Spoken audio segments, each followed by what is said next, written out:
Donc en fait, je vais partir finalement les questions qu'on m'a posées sous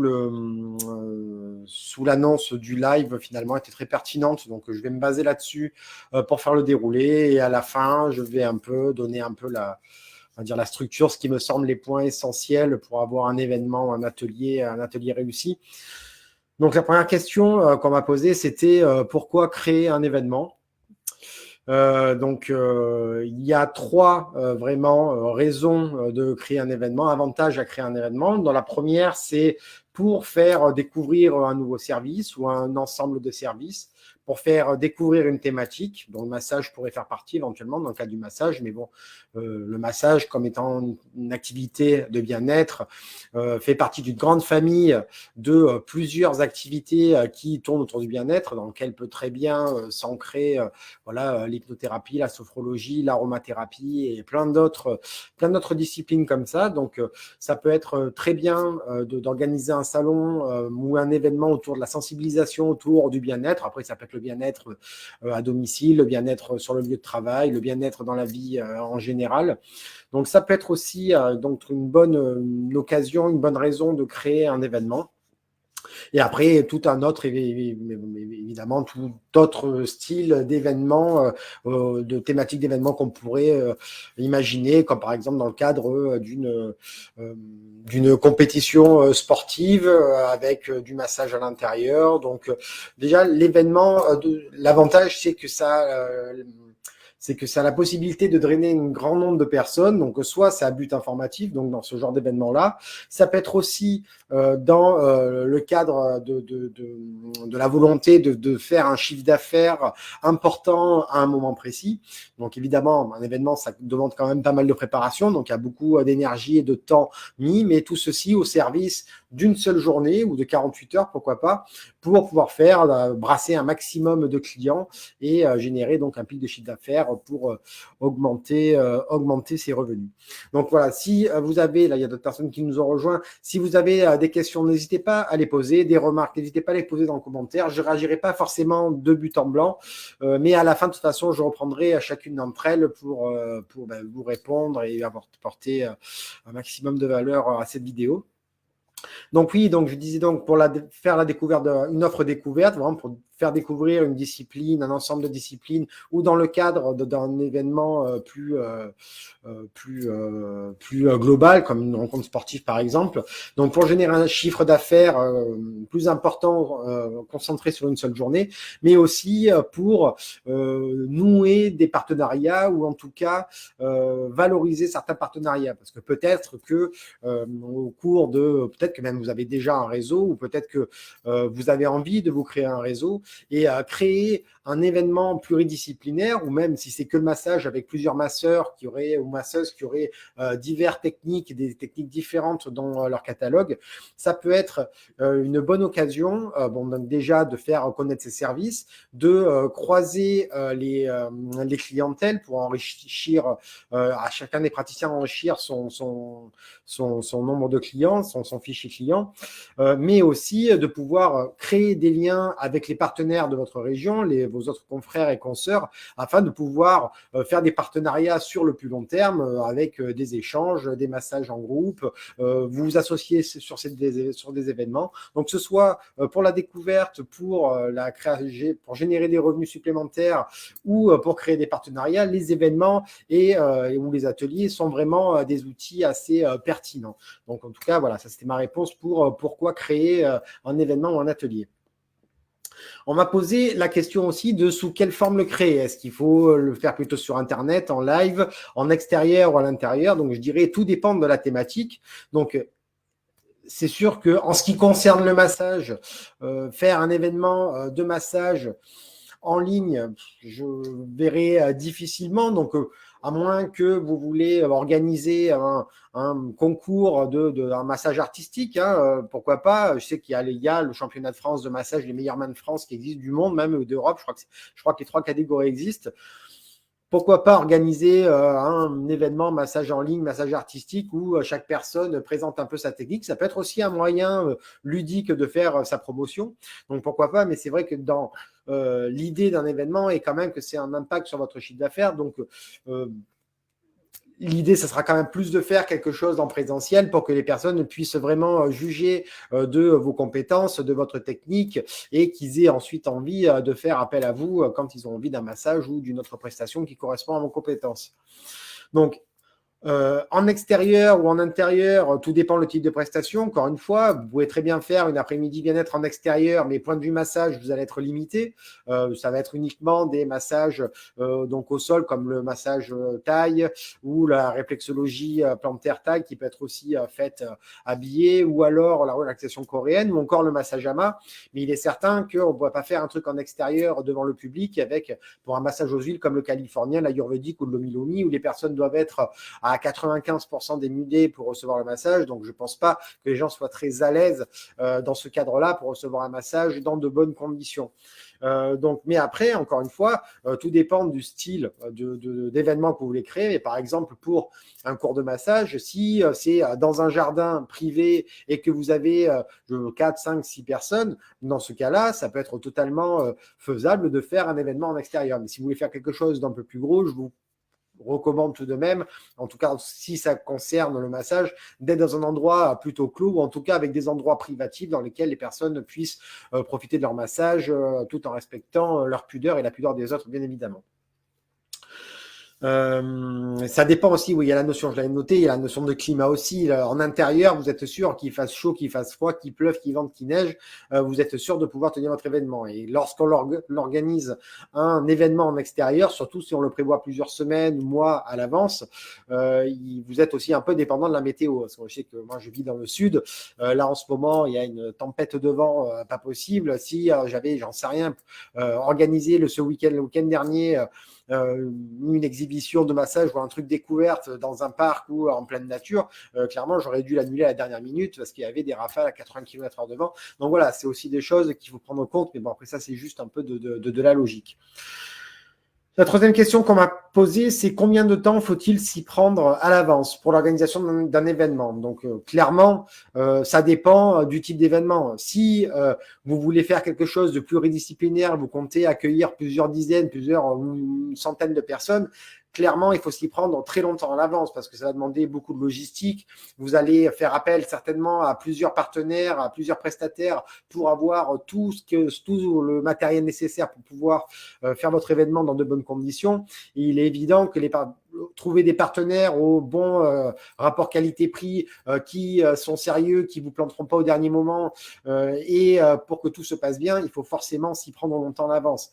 Mais après, dans le cadre, par exemple, d'un atelier de massage, comme c'est un peu la formation que je propose cette semaine là, en promo, clairement, il y a juste à apprendre à créer votre atelier, à tenir votre atelier. Mais du moment que votre atelier est maîtrisé, vous connaissez le protocole, que vous avez bien tous les outils, ça peut être organisé en quelques jours. Hein, même dans l'absolu, il faut quand même laisser un peu de temps pour laisser l'information se diffuser pour remplir votre atelier. Mais concrètement, une fois que vous connaissez le protocole à enseigner, ça peut quasiment être lancé du jour au lendemain. Donc ça encore, le temps pour s'y prendre à l'avance, tout dépend de la taille et du type d'événement que vous voulez proposer. Alors, je regarde, parce que là, j'ai oublié de mettre un truc. Oui, non, ça, je reviendrai après.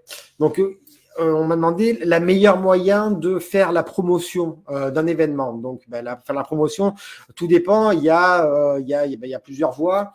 La voie la moins chère, ça sera soit de déposer dans des endroits stratégiques des affiches ou des pancartes avec un lien qui leur permet de s'inscrire dans les commerces de proximité qui drainent pas mal de gens. Hein. Ça peut être des pharmacies, des magasins bio, ce genre de choses. Ça peut être aussi sur Internet.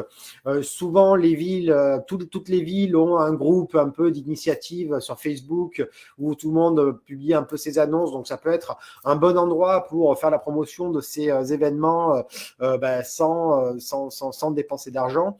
Je vous déconseille encore une fois tout ce qui est flyer, tout ça, parce que déjà ça coûte de l'argent, beaucoup pour très très peu d'effet. Et puis, généralement, ça se termine dans les rues. Donc, c'est pour polluer les rues et tout ça pour un rendement finalement assez limité. Bon, l'intérêt, il n'est pas forcément ce qu'on recherche. Si par contre vous voulez y mettre un petit peu des sous, la meilleure régie pub que je connaisse, enfin, surtout c'est celle que je maîtrise le mieux en tout cas, c'est la publicité Facebook. Ça permet vraiment de cibler les gens dans une zone de chalandise bien précise, c'est-à-dire une ville bien précise, peut-être même un arrondissement. Je suis pas certain que ce soit possible des arrondissements, mais en tout cas, vous pouvez vraiment cibler les gens, le type de client tel que vous voulez, si vous voulez plutôt des femmes, des hommes, les deux, la tranche d'âge, les centres d'intérêt. Donc vraiment, la publicité Facebook, c'est un outil vraiment puissant pour ça. Donc si vous avez un peu de budget pour en faire la promotion, moi je vous encourage en tout cas à vous former à la publicité Facebook. De toute façon, c'est un outil qui vous servira quelles que soient les choses que vous voulez développer plus tard, parce que dès que vous avez une nouvelle compétence monétisable ou un nouveau massage que vous allez apprendre ou une nouvelle prestation que vous voulez offrir, la publicité Facebook est vraiment un outil super, et ça il faut l'apprendre. On l'apprend une fois à s'en servir. Ensuite, c'est un levier assez génial pour accélérer les résultats, le développement d'une activité ou la réussite d'une entreprise. Donc évidemment, moi je vous conseille de vous former évidemment avant de vous lancer sur la régie pub, mais en tout cas c'est un investissement qui vaut le coup clairement. On m'a demandé aussi, faut-il fixer un maximum de personnes? Tout dépend. Encore une fois, ça dépend des cas de figure. Donc, il faut savoir que dans les grands événements, il y a une notion de sécurité obligatoire, parce que lorsque vous organisez publiquement un événement à partir d'un certain nombre de personnes, vous êtes responsable de la sécurité.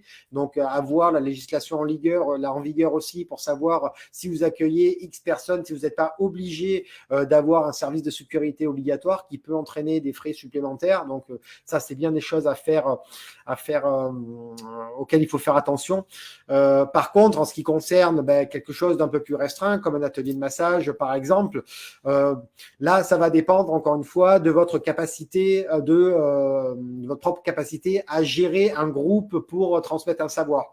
Parce qu'il faut savoir qu'encore une fois, la transmission de savoir, c'est quelque chose qui n'est pas inné, c'est une compétence comme une autre. Elle se développe. N'importe qui peut devenir formateur ou enseigner un protocole de massage. Il suffit juste de bien connaître son protocole et apprendre une pédagogie et ensuite s'entraîner.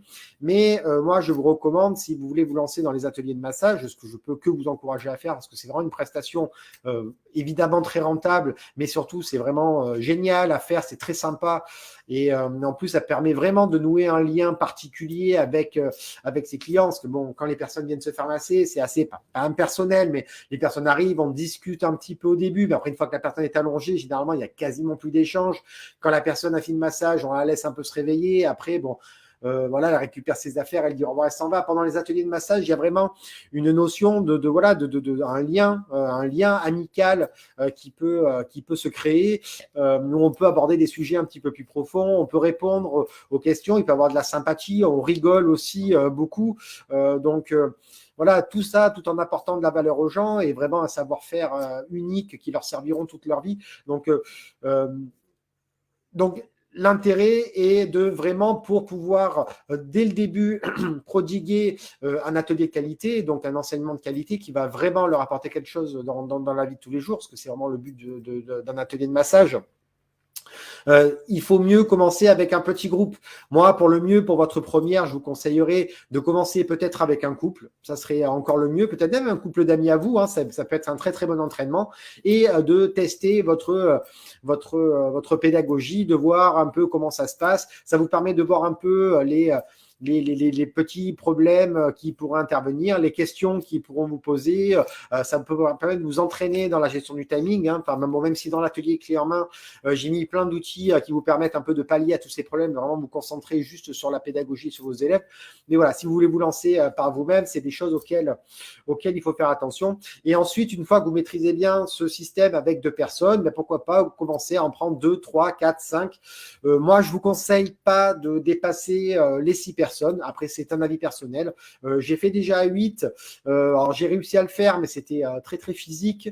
Et après, comme il faut quand même avoir une attention particulière pour chacune des personnes, lorsqu'on prend trop de personnes pour ces genres ces genres d'événements, il faut pas qu'une personne parmi une autre se sente un peu délaissée ou favorisée. Et comme tous les gens n'ont pas on va dire, une facilité égale à l'apprentissage du massage, plus vous avez de personnes, plus vous avez de chances qu'il y ait une personne qui a du mal à assimiler les gestes, donc du coup retarde un peu le groupe, donc du coup le groupe peut perdre en homogénéité, et donc du coup ça peut être un peu compliqué pour la durée du timing, et surtout pour maintenir l'intérêt des participants.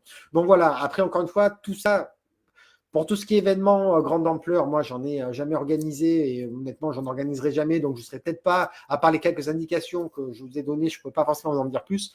En ce qui concerne les ateliers de massage, vraiment, commencez petit pour vous entraîner, ensuite monter petit à petit. Après, peut-être que vous serez meilleur que moi, vous arriverez à gérer 8-10 personnes. Moi, je ne suis pas non plus Dieu sur terre dans le massage et pas dans les gestions d'ateliers. Mais en tout cas, voilà, moi, je vous conseille d'avancer comme ça, de trouver quelle est la limite, quel est votre nombre idéal, et ensuite de le répéter. Il vaut mieux avoir des petits groupes de 4 à 6 personnes et faire plusieurs ateliers, en faire un par semaine, j'en sais rien, que de faire un atelier par mois de 10 personnes et que ça soit hyper éprouvant, galère, et que finalement vous ne soyez pas tout à fait satisfait, épuisé, et que les gens partent avec un sentiment un peu de déception, ou qui soit un petit peu de déception par rapport à ce à quoi ils s'attendaient.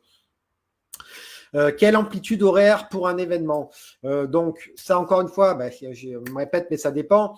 Si vous êtes seul intervenant dans un événement, évitez les événements trop longs, parce que si c'est des choses vraiment découvertes, et quand c'est toujours le même orateur, il peut avoir une certaine forme de lassitude et d'endormissement dans l'assemblée.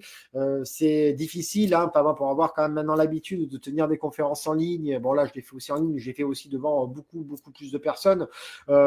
C'est quand même un exercice d'arriver à maintenir l'attention des gens, surtout sur des sujets qui peuvent s'éterniser. Donc, s'il y a plusieurs intervenants, dans ce cas-là, ça sera beaucoup plus simple de faire des événements plus longs, car là, soit les gens interviennent les uns après les autres, donc les gens vont sur les ateliers qui les intéressent, soit ils sont tous présents en même temps dans chacun un coin de l'espace de l'événement, et les gens un peu papillonnent un peu d'un atelier à l'autre, et ils font un peu leur choix. Dans ce cas-là, pas de souci. Le risque aussi pour ce genre d'événement pluridisciplinaire, c'est pour ça qu'il faut bien s'arranger avec les autres partenaires, c'est que selon les disciplines, parce qu'il y a des disciplines qui peuvent avoir beaucoup de succès, genre les massages, ça tout le monde aime bien venir, si c'est des massages 10-15 minutes dans un événement, tout le monde va faire la queue pour venir se faire masser, mais peut-être qu'il y a d'autres ateliers, j'en sais rien, je vais en dire au pif, ce serait peut-être pas ça, mais peut-être l'aromathérapie qui est un petit peu moins vivant, moins sensitif, peut-être qu'il pourra avoir moins de gens à cet atelier-là, et certains ateliers pourraient phagocyter d'autres ateliers. Il peut avoir une certaine frustration de certains praticiens. Donc, c'est des choses auxquelles il faut faire attention, et peut-être réserver des plages réservées pour certaines pratiques, pour éviter que ils soient plus lésés que d'autres praticiens. Ça, c'est juste pour la bonne entente, parce que dans un événement, le plus gros danger, c'est qu'il y ait une mésentente entre les divers professionnels qui interviennent. Donc ça, c'est vraiment un élément important à prendre en compte. Ça, c'est des choses que j'ai pu vivre, pas en tant qu'organisateur, mais en tant qu'intervenant. Donc donc ça, c'était un petit conseil que je pouvais vous donner. Sinon, pour l'amplitude horaire, pour les ateliers de massage, encore une fois, ça dépend. Moi, de tous mes tests, je pense que 3 heures, c'est la bonne horaire. C'est ni trop long, parce qu'il faut savoir que tenir un atelier de massage, c'est éprouvant. Alors certes, c'est très sympa, c'est très agréable à faire, on rigole beaucoup, mais bon, c'est quand même éprouvant. Et pour vous, parce que vous devez toujours être concentré sur ce que vous faites, gérer le timing, donc ça prend quand même beaucoup d'énergie. Être attentif, faut être sûr que vos participants ne font pas n'importe quoi, et bien retenu ce que vous leur dites, et qu'ils puissent avancer de manière progressive et régulière, et de façon homogène aussi avec tout le groupe. Mais aussi pour les participants, il faut pas que ça soit trop court, parce que sinon ils vont se dire oh là là, j'ai pas forcément appris ce que je voulais apprendre, et ils vont repartir avec un sentiment de déception. Ni que ce soit trop long, parce qu'au bout d'un moment les gens décrochent, et pas que ce l'atelier n'est pas intéressant en soi, mais c'est qu'au bout d'un moment, c'est un effort d'attention quand même. Et puis, généralement, pour ces ateliers, on est soit debout, on est quand même toujours penché à masser. Et c'est quand même aussi éprouvant physiquement. Tous les gens qui viendront aux ateliers ne seront pas forcément de forme physique égale. Tout le monde ne seront pas tous entre 25 et 35 ans sportifs. Il pourra y avoir des personnes un peu plus âgées de 65-70 ans ou des gens qui ont des problèmes de dos. Enfin bref, il faut tenir compte de tout ça. Donc après, moi, je vous invite à faire vos tests. En tout cas, moi, les miens, ils font 3 heures et 3 heures, pour moi, c'est la bonne limite entre le trop court et le trop long, généralement. Une autre personne m'a demandé que faut-il offrir ou ne pas offrir l'un des événements de massage lors d'un événement tout court. Donc moi, je conseille d'offrir quelque chose, que ce soit un goodies pour les événements, j'en sais rien, un t-shirt, une casquette, un porte-clés, n'importe quoi, un truc qui peut être utile, un truc qui leur rappellera, ça sera toujours quelque chose qu'ils garderont chez eux un moment et qu'à chaque fois qui repassera, qui l'aura entre les mains ou qui le verra poser quelque part, il y repensera. Donc c'est toujours une genre de rappel publicitaire permanent qu'il aura avec lui. Ça, c'est pour les grands événements. Et pour les ateliers de massage, l'idée en fait de l'atelier de massage, c'est d'apprendre un savoir-faire à la personne. Donc, l'idée aussi, c'est que la personne puisse pratiquer de la manière la plus immédiate et sans effort possible ce qu'elle a appris chez vous. Car ce qu'on apprend, surtout dans le massage, c'est pas tant dans l'apprentissage qu'on va se faire vraiment la main et devenir un bon masseur, c'est dans la pratique par la suite. Donc, la meilleure façon, c'est de leur donner de quoi mettre en application ce qu'ils ont appris avec vous durant votre atelier de massage. Donc moi, généralement, ce que je fais, je mets un pot d'huile de coco. Alors, j'achète des petites bouteilles, je vais aller chez Casa ou Emma ou n'importe où.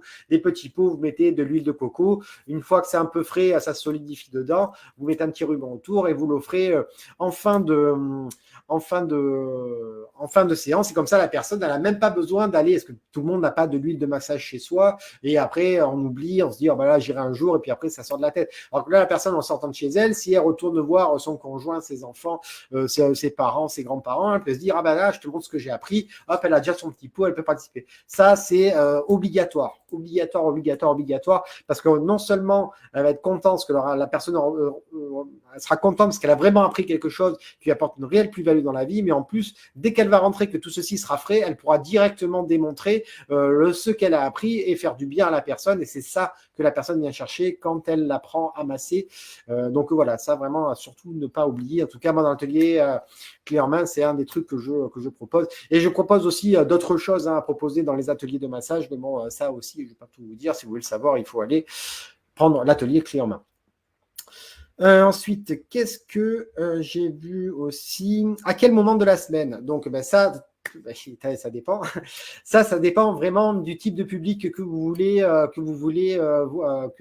toucher. Si vous voulez toucher plutôt des personnes âgées à la retraite, donc là concrètement vous pouvez le faire n'importe quand dans la semaine. Généralement les gens à la retraite ils travaillent pas, donc bon, vous pouvez le faire n'importe quand. Si vous voulez toucher plutôt les femmes actives, à ce moment-là, dans ce cas-là, ça va pas être la semaine ou en fin de soirée. Généralement peut-être même les femmes ou les hommes actifs, parce qu'ils ont aussi leurs enfants, ils rentrent de l'école, ils doivent s'occuper d'eux. Donc là, ça sera plutôt peut-être le vendredi soir ou alors le week-end ou le dimanche. Donc voilà, c'est plutôt dans le terme de quelle est les personnes que vous voulez cibler. Et c'est ces personnes-là que vous allez cibler qui vont vous dire quel jour, quelle tranche horaire est le plus adapté pour toucher ce genre de personnes. Il y a le plus de chances qu'elles soient libres, qu'elles puissent se rendre disponibles pour venir à vos séances, à vos ateliers. Et pour les événements aussi, c'est la même chose d'ailleurs. Ensuite, on m'a aussi demandé, est-ce qu'il vaut mieux les faire gratuits ou paiement? Et je vous le donne dans le mille, ça dépend. Tout dépend de l'objectif de votre événement. Soit l'objectif est de faire découvrir votre pratique et le but, parce qu'il y a toujours une démarche commerciale derrière, et d'engranger des prises de rendez-vous derrière, dans ce cas-là, vous pouvez faire un événement gratuit. Un événement gratuit, c'est-à-dire, on ne sait rien, vous avez une salle ou un endroit, un salon, et c'est journée découverte, et les gens viennent, et dont ils ont, j'en sais rien, 10 minutes de massage à main gratuit, par exemple, vous faites ça pendant 4, 5, 6, 7 heures, vous, avec peut-être des partenaires, si vous avez envie, et par contre, à la fin, vous avez une petite personne qui prend les rendez-vous pour des séances, pour d'autres massages, j'en sais rien, et qui remplit leur carnet de rendez-vous. Donc, dans ce cas-là, c'est un genre de rémunération, un événement payant, mais indirectement. Donc, les gens viennent, découvrent et prennent une réservation ou réservent une prestation pour plus tard. Vous pouvez très bien faire un paiement à l'avance aussi avec une promotion, ça peut être possible. Soit alors, vous les faites payer, mais dans ce cas-là, il faut offrir la valeur directement. Et ça c'est donc soit un pass, par exemple, j'en sais rien, une matinée bien-être. La personne paye 25 €, elle a accès à 5-6 ateliers et elle peut bénéficier de tout. Soit alors, c'est un atelier comme l'atelier massage, où là, c'est un paiement à l'inscription et puis elle bénéficie donc de la connaissance et de la valeur directement au fil de l'atelier. On m'a demandé des exemples des événements qui fonctionnent bien et les pièges à éviter. Donc, qui marche bien. Après, moi, je ne suis pas un expert en événements, clairement, je ne vais pas non plus vous dire n'importe quoi, mais après, de ma propre expérience, de toute façon, tout ce que je vous dis, que ce soit dans mes formations ou sur mon blog ou dans les lives, je ne vous parle que de ma propre expérience. Les choses qu'on me dit, qu'ils ont testé, qui ont marché, si moi je les ai pas testés, je les retransmets pas parce que j'ai pas envie de dire n'importe quoi. Donc tout ce que je vous dis, c'est uniquement ce que j'ai testé. Donc il y a certainement plein d'autres choses à découvrir parce que je n'ai pas tout fait dans le massage et Dieu merci. Donc, ce qui marche bien, les ateliers de massage, clairement, c'est ultra rentable, c'est ultra sympa à faire. Ça permet de toucher une énorme, une plus large partie de clients. Excusez-moi, je bafouille un peu, une plus large clientèle parce qu'il y a aussi beaucoup de personnes qui n'aiment pas forcément se faire masser, mais qui seront totalement ouvertes au fait d'apprendre à masser parce qu'ils voudront faire du bien ou ça sera juste pour avoir une arme de plus dans leur arsenal de séduction. C'est des choses qui peuvent aussi servir, à pas se mentir. Dans les relations amoureuses, le massage, c'est clairement un plus. Donc, ça peut aussi toucher d'autres personnes qui ont, j'en sais rien, un parent qui est souffrant et donc qui a besoin de soins de massage réguliers. Donc, ça peut vraiment permettre de toucher un public plus large et donc, du coup, de toucher une nouvelle clientèle. Donc, vraiment, les ateliers de massage, pour moi, c'est un truc canon que tout le monde devrait proposer. Et en plus, ça démocratise le massage, ce qui en soi n'est jamais un mal. Les événements que je vous conseillerais d'éviter, après c'est mon avis, selon mon expérience, c'est tout ce qui est les immenses salons bien-être, les trucs Madame Violette, je sais pas quoi, là, bon, je sais pas si certains d'entre vous l'ont déjà fait. Moi, j'en ai déjà fait, et outre le fait que la plupart du temps, c'est très cher, pour la plupart. Madame Violette, je ne me rappelle plus, je sais plus si c'est payant ou pas, mais non, je crois pas, je me rappelle plus. Mais en tout cas, quoi qu'il en soit, c'est énormément d'efforts, énormément d'investissements et généralement, les retours sont très, très faibles. Les gens qui viennent là sont très ravis, ils sont très sympas. Toutes les cartes de visite que vous donnez, à 99%, elles terminent à la poubelle ou au fond d'un vieux portefeuille et elle en sortira jamais. Donc, moi, je serais plutôt d'avis, si vous êtes friand de faire des événements, créez vos propres événements sur lesquels vous avez la main du début jusqu'à la fin, sur les dépenses, sur comment utiliser l'argent, sur la communication, sur la visibilité, sur les partenaires avec qui vous allez aussi interagir, parce qu'il y a peut-être des salons auxquels vous allez participer, et si ce n'est pas vous les organisateurs, eux, ils ont un but, c'est la rentabilité. Donc, du coup, ils prennent large. Il y a peut-être des gens qui défendent aussi des choses qui ne correspondent pas à vos valeurs. Moi, ça a pu m'arriver aussi. Et du coup, de manière pas inconsciente, mais involontaire, vous pouvez vous retrouver associé à des gens dont vous ne respectez pas forcément, avec qui vous n'êtes pas forcément d'accord, avec qui vous pouvez même condamner certains propos, actions ou théories. Ça peut arriver, surtout dans le bien-être, parce qu'il y a énormément de marabouts et de charlatans dans ce milieu-là, malheureusement. Donc voilà, moi je vous conseille plutôt, si vous êtes vraiment friand d'événements, vous avez envie, lancez-vous plutôt dans l'organisation parce que ça peut être aussi quelque chose de rentable. Encore une fois, moi je ne dissocie pas le bien-être et la rentabilité. Il n'y a pas de mal à gagner sa vie avec le bien-être. Donc s'il y a aussi des moyens d'apporter du bien-être aux gens, de distiller un peu démocratiser le bien-être, le massage et toutes les autres pratiques du bien-être et que par effet domino, parce que vous avez fait une bonne organisation, vous apportez un bon service, vous touchez une rétribution. Pour moi, il n'y a rien de choquant là-dedans. Donc voilà, favorisez plutôt vos propres événements, trouvez les partenaires avec qui vous avez envie de travailler. Et pour moi, ça sera une expérience qui vous servira toujours, hein, parce qu'il y a un côté aussi entreprendre, un côté trouver des prestataires. Tout ça, ça vous servira quoi qu'il en soit dans votre carrière, hein, parce que je le répète assez souvent, mais le massage, ça reste du bien-être, certes, mais aussi avant tout, c'est de l'entrepreneuriat. Hein, donc, il faut apprendre à développer et à utiliser les outils, à savoir démarcher, parler aux gens, se créer des partenaires pour aussi faire évoluer son activité, c'est important. Et puis voilà, c'est à peu près tout ce que j'avais à dire là-dessus. Donc, je vais terminer par les règles d'un événement qui cartonne.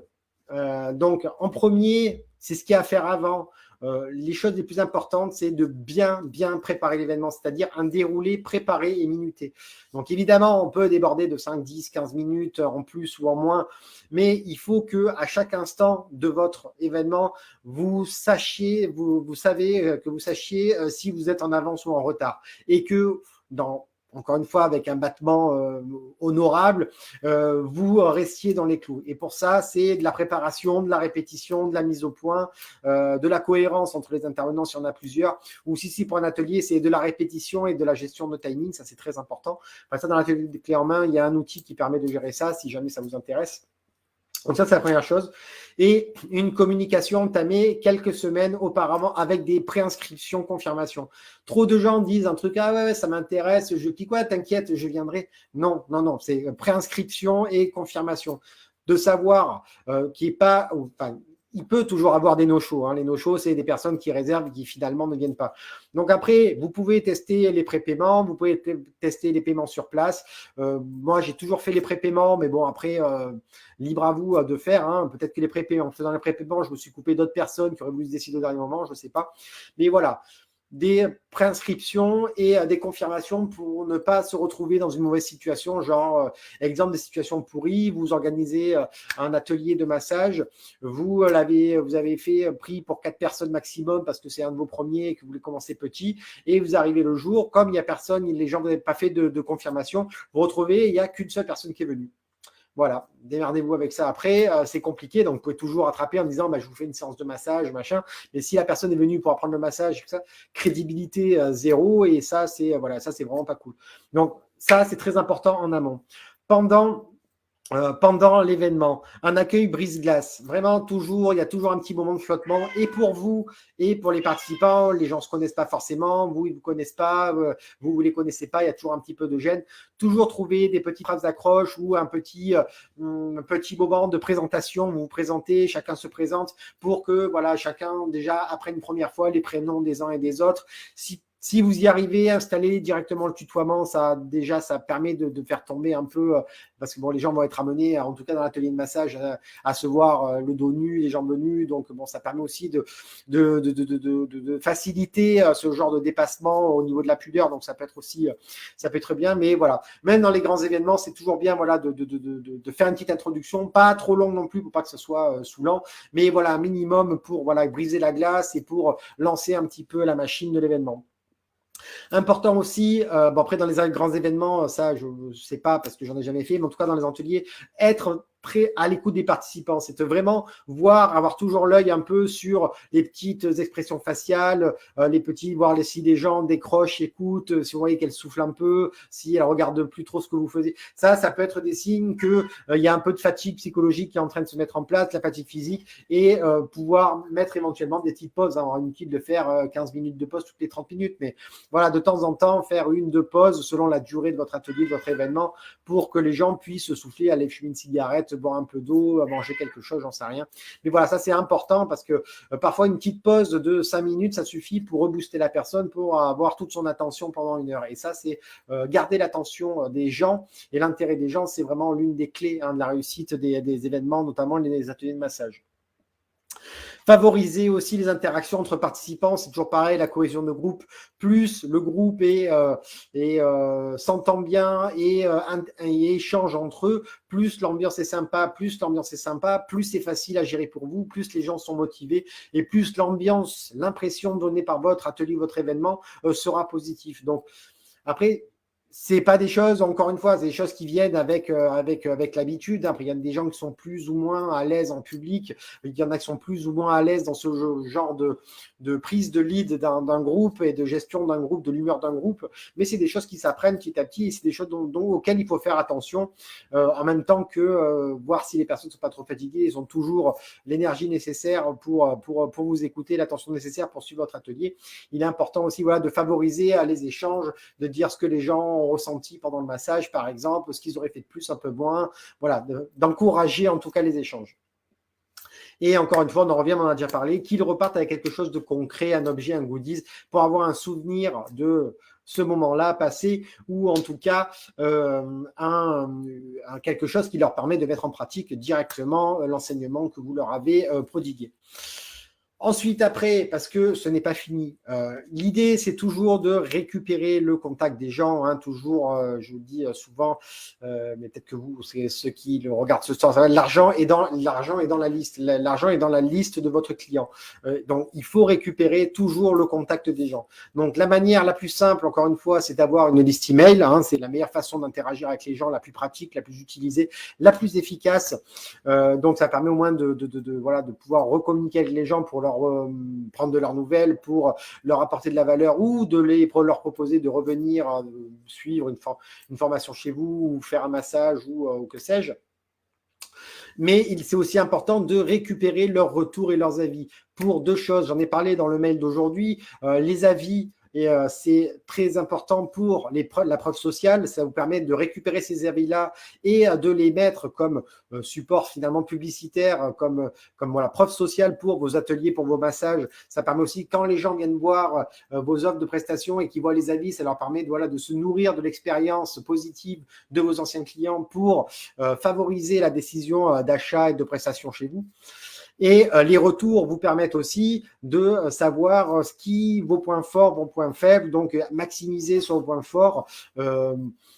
Voilà, et essayer d'arranger les petites faiblesses que vous avez eues pendant que peut-être que vous n'aurez pas vu, mais les participants pourront me dire ça j'ai bien aimé, ça un peu moins, ça aurait eu le mérite d'être un peu plus travaillé, ça on aurait dû passer un peu moins de temps, ça un peu plus de temps. Voilà, tout ceci parce que quelle que soit la pratique, et moi le premier, quelle que soit l'activité que vous faites, à partir du moment où on pense maîtriser totalement son sujet, c'est à partir du moment où on commence à baisser le niveau. Toujours être dans une démarche d'apprentissage, de mieux faire, pour apporter toujours un service plus qualitatif à vos clients, car plus vous donnez des choses positives, plus des choses positives vous sont rendues. C'est vraiment la clé de toute activité et surtout dans le bien-être. Donc voilà, j'ai fini un peu tout. Je vois que j'ai eu deux petites remarques de Laetitia. Je vais intégrer le yoga autour des tout petits dans ma prise en charge de massage enfant. C'est super. Sous forme d'atelier, j'organise déjà des ateliers massage bébé auprès des parents, au groupe de parents. En effet, ce dont tu parles, j'envisage, j'organise aussi. Ben voilà, mais ça c'est top, ça c'est top. Voilà, intégrer le yoga, ça va tellement bien avec le massage, quoi. D'ailleurs, il y a un massage qui existe qui mélange le massage thaï et le yoga. Ça s'appelle le thaï yoga ou le yoga thaï, enfin thaï yoga. Je te regarde, c'est un super truc, c'est très génial, c'est très visuel aussi à voir. Vraiment, je t'encourage à voir si ça t'intéresse et que tu as envie de te former. Moi, je ne connais pas du tout ce massage, mais je sais que je connais pas mal de praticiens qui le font et qui en sont vraiment hyper fans. Donc, ça peut être aussi un truc sympa. Bon, peut-être pas avec les bébés, parce que là, c'est quand même un truc qu'on entend dans tous les sens. Mais en tout cas, voilà, c'est une piste comme ça auquel je pense. Mais en tout cas, voilà, massage et yoga pour les tout petits, c'est super. En plus, avec les écrans, tout ça, il y a beaucoup d'hyperactivité chez les enfants et tout ceci, ça peut être amené un peu à les canaliser, à les calmer. Donc, top idée. Moi, je t'encourage à fond là-dedans. Et tu m'as dit, l'étude de la clientèle est importante pour tout, en fait. Oui, en fait, mais clairement, parce que vraiment, dans une activité entrepreneuriale, quelle qu'elle soit, c'est la clé, c'est de trouver ce que désire le client, ce que recherche le client, c'est-à-dire le service qu'il recherche et comment il veut qu'on lui présente. Parce que c'est ça, parce que on a tendance à toujours proposer, et c'est un peu ce que je dis dans beaucoup de mes formations et dans certains de mes articles de blog, quand on se lance dans le massage, on se dit « Ah ben oui, mais moi je vais proposer tous mes massages et je vais expliquer tout l'historique des massages, des énergies et tout ça », mais la plupart des gens qui viennent se marcher, en fait, on est focalisé là-dessus parce qu'on apprend le massage, on découvre le monde du massage, on est passionné et comme tout le monde passionné, on pense que ça va passionner tout le monde alors que la plupart des gens s'en foutent. Ils veulent juste un massage, se faire détendre et que ça débloque les chakras ou ça fasse circuler l'énergie. Pour la plupart, ouais, du moment que ça le détende, si ça débloque les chakras, tant mieux, mais c'est un plus, ils s'en fichent. Voilà, et eux, ce qu'ils veulent, c'est qu'on leur parle de détente, qu'ils vont être détendus, qu'ils vont oublier leurs problèmes. Voilà, c'est vraiment ça, et c'est ça l'étude de la clientèle, c'est trouver donc le type de personne à qui on veut parler, trouver ceux qui les fait vibrer, ceux qui recherchent quand ils vont quand ils vont réserver une séance de massage et leur proposer exactement ce qu'ils recherchent avec les mots qu'ils auraient utilisés pour le décrire. Voilà, c'est ça la clé dans toute forme de prestation de service. C'est comme ça que ça doit fonctionner. Je vous souhaite une excellente soirée et puis je vous dis sûrement mercredi prochain. Ciao, ciao.